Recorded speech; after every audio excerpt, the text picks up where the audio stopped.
दोस्तों, अगर आप यहाँ पर पिंडदान के लिए नहीं आ सकते तो भगवान विष्णु के दर्शन करने के लिए आ सकते हो। यहाँ पर विष्णु पद करके एक मंदिर बना हुआ है विष्णु भगवान जी का, बहुत ही सुंदर। गया में सबसे ज़्यादा पितृपक्ष और पिंडदान किए जाते हैं। अब यहाँ पर पिंडदान क्यों किए जाते हैं वो भी मैं आपको बताऊँगा। मुक्तिधाम, जिसको शमशान घाट भी बोलते हैं, जब शरीर से आत्मा निकल जाती है तो पंच तत्व में मिलाने का काम यहीं पर होता है। यहाँ पर नदी के उस पार माता सीता जी का एक कुंड बना हुआ है, बहुत ही अच्छा और बहुत ही सुंदर। तो हर हर महादेव, जय सिया राम। तो दोस्तों, अभी हूँ मैं बिहार के गया में सबसे ज़्यादा पितृपक्ष और पिंडदान किए जाते हैं। अब यहाँ पर पिंडदान क्यों किए जाते हैं वो भी मैं आपको बताऊंगा, और गया को गया के नाम से क्यों जाना जाता है वो भी मैं आपको बताता हूँ।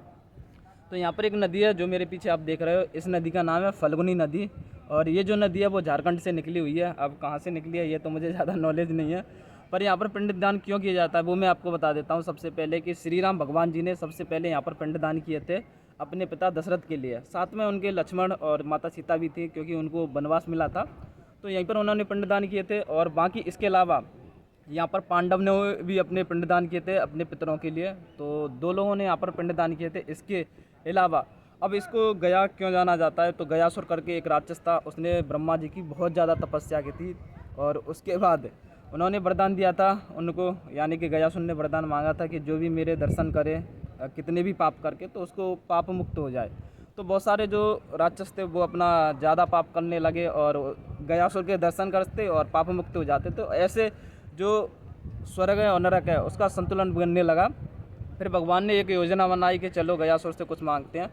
तो भगवान जी आए यहाँ पर गयासुर में, और गयासुर से बोला एक यज्ञ करना है, उसके लिए हमें थोड़ी सी जगह चाहिए। तो गयासुर ने कहा कि आप मेरा ही शरीर ले लो, क्योंकि जब वो लेटा था तो उसका शरीर करीबन 5 कोस का था, यानी कि 15 किलोमीटर का था।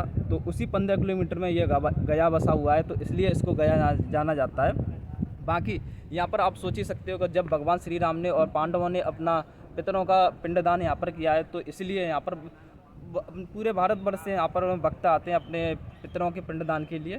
तो काफ़ी सारी चीज़ें हैं यहाँ पर। और अभी मैं देख रहा हूँ कि मैं यहाँ पर दिन में हूँ, तो कुछ ही लोग यहाँ पर अपने पितरों का पिंडदान कर रहे हैं। ये देखिए पीछे कुछ थोड़े थोड़े घर से बने हुए हैं, यहाँ पर कुछ बैठे हुए हैं पंडित दो लोग, यानी कि पंडा बोलते हैं यहाँ पर। बाकी कुछ ही लोग हैं, बाकी सुबह आया था मैं यहाँ पर, तो थोड़े बहुत लोग मैंने देखे थे।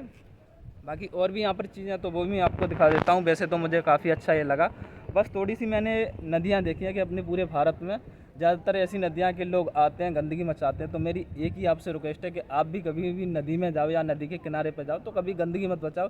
और एक चीज़ अपने माता पिता से ज़रूर बोल दो कि आप कहीं भी जा रहे हो दर्शन के लिए नदी के किनारे या स्नान करने के लिए, तो वहाँ पर भी मत करो।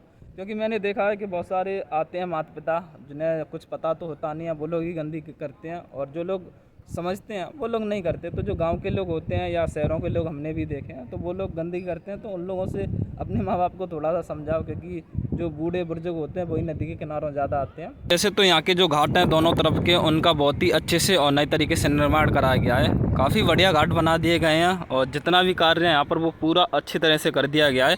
बाकी यहाँ पर मैंने एक चीज़ और देखी है, यहाँ पर जो पुरानी बिल्डिंग है कुछ लास्ट में जाकर घाटों पर, ये बड़ी अद्भुत मुझे नज़र आती है। मुझे लगता है कि यहाँ पर करीबन 100 साल पुरानी तो ये बिल्डिंग होंगी, और बहुत ही ज़्यादा पुरानी है और काफ़ी अद्भुत लग रही हैं, जो आप देख ही सकते हो। और देखने में अब तो ये किसी काम की नहीं रही हैं, क्योंकि ये खंडर बन चुकी हैं।